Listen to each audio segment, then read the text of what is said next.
นั้นเขาจะยังบริเสียอักก่อนอักก่อนยังบริเสียถ้าในกรณีที่ยังบริเสียอักก่อนตัวนี้686เนาะ686นี่86เนาะจำ4เสียงจำแจ้งก่อนโอเค686จำ40นะมันจะไปโซอยู่ในเรื่องของนี่สิบเห็นปะเดี๋ยวดุนบอกว่านี่ดุนปะดุนแล้วเห็นปะวันนี้สมมุติว่าในกรณีเราจ่ายก่อนเนาะเราจ่ายก่อนแสดงว่ามูลค่าที่เราจ่ายก่อนมันต้องเอาเงินสดไปจ่ายแม่นปะแม่นหรือบอกกันใช่เอาก่อนเวลาจ่ายก่อนเบื้องของทรัพย์สินมันจะต้องเป็นอะไรลดลงเวลาจ่ายก่อนเงินสดเนาะมันมีผลกระทบต่อบัญชีเงินสดคือเหตุให้เงินสดหรือเท่าขีด6 8จำ40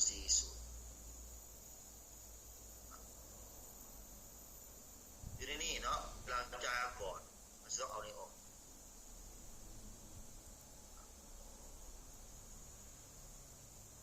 เวลาจ่ายปั๊บที่นี่เป็นเท่าไหร่นี่เป็นแบบค่าบวกมาลบออกมาเมื่อกี้15 วัน200เนาะเอาจ่ายก่อนก็ยังเหลืออยู่14 14เป็นว่าเป็นว่าแม่น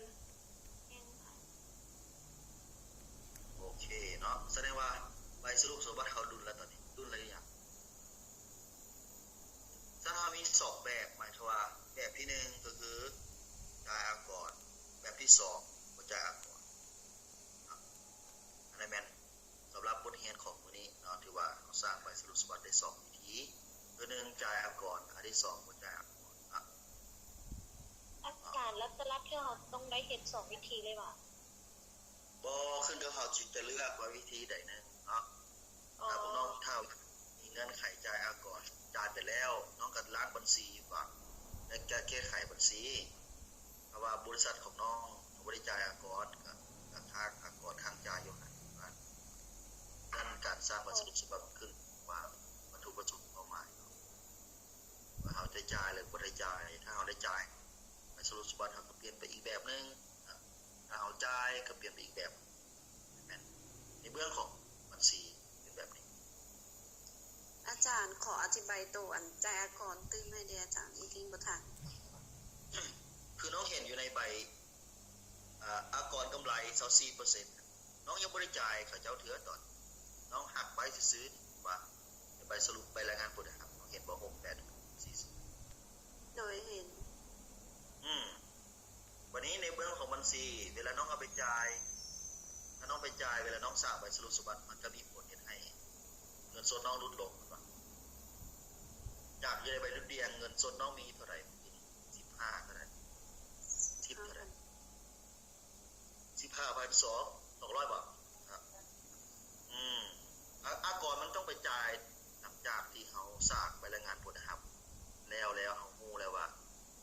เขามีค่าสัญญาอากรเท่านี้เพราะว่าอากรต้องหักจากกำไรก่อนการหักอากรเนี่ยเห็นปะนะฮะเพราะฉะนั้น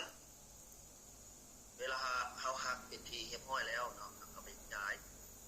แล้วเวลาไปจ่ายก็มีผลต่อกับใบสรุปเห็นปะเวลาสร้างใบสรุปสมบัติถ้ายังไม่ได้จ่ายมันก็เป็นหนี้นะหนี้ค้างมาในเบื้องของหนี้ค้างจ่ายอากรหรือว่าอากรค่าสำหรับนะฮะซึ่งในใบสรุปสมบัติสามารถสร้างได้2วิธีวิธี1คือการจ่ายก่อนวิธี2คือยังไม่ได้จ่ายก่อนนั้นการจ่ายก่อนกับบ่จ่ายก่อนยอดคงเหลือเนาะบาลานซ์ทรัพย์สินต่อกับหนี้สินบวกขึ้นยอดมันก็สิเปลี่ยนไปน้องเห็นน้องเมื่อกี้ว่าเป็น 21,910 วันนี้มาเป็น 21,223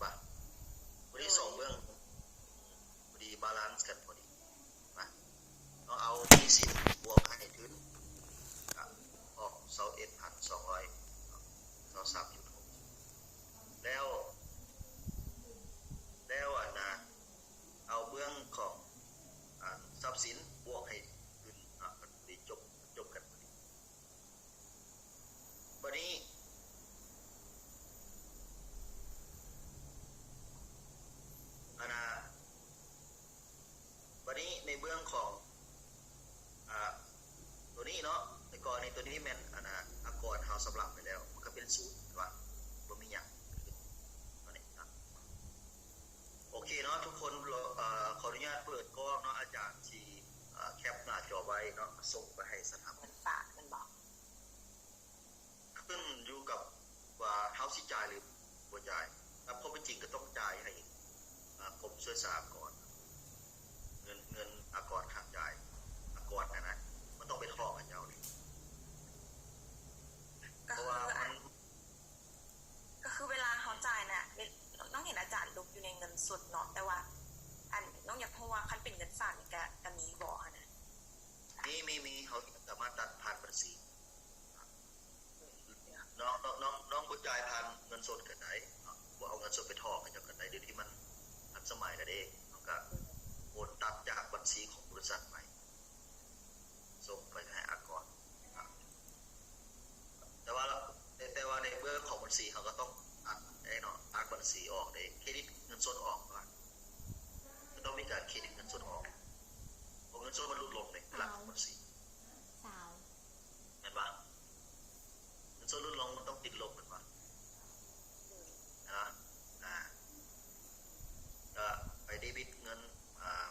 ไปเดบิตนี่ออกเนาะเครดิตเงินสดออกเบื้องของบัญชี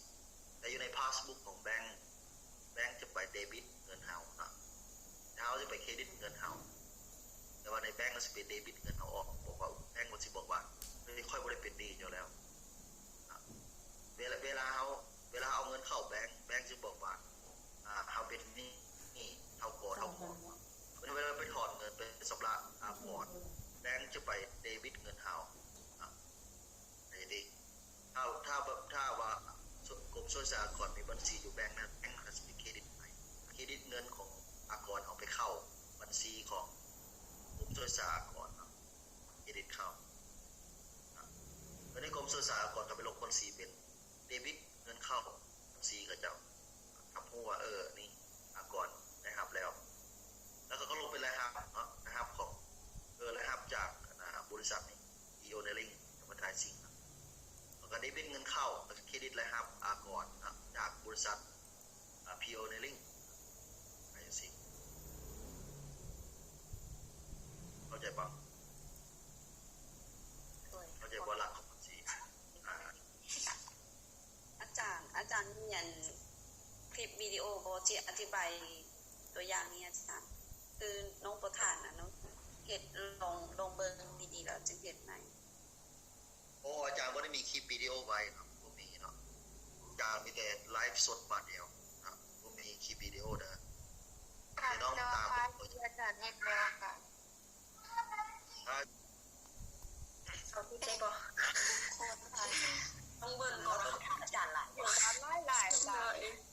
เวลามือเรียบร้อยเรา อยู่ ส ข้า อง น ตรงนี้ อาจารย์ ผมก็ความจริงแม่อาจารย์สร้างมาให้หมดแล้วมีแต่นอกตัวเลขเข้าซื่อๆคือกันเนาะเห็นว่ามันคือกันมามีแต่พอนอกตัวเลขเข้าเอาตัวเลขเข้าไปใส่เอาไปใส่อยู่ในนี้นะตัวเลขเข้าไปก็เท่านี้ซื่อๆเนาะน่าจะบ่มีปัญหาอย่างนั้นวันศุกร์ก็น่าจะแล้วเห็นป่ะ ส่งทางไหน ส่งเข้าอันนั้นเลยเนาะส่งเข้าวันแอปอย่าเป็นกลุ่มเนอะอย่าเป็นกลุ่มพอเป็นบุคคลมันสิหนักโกรธอย่าเป็นกลุ่มมาซะอย่าเป็นกลุ่มแล้วส่งมาสิเนาะ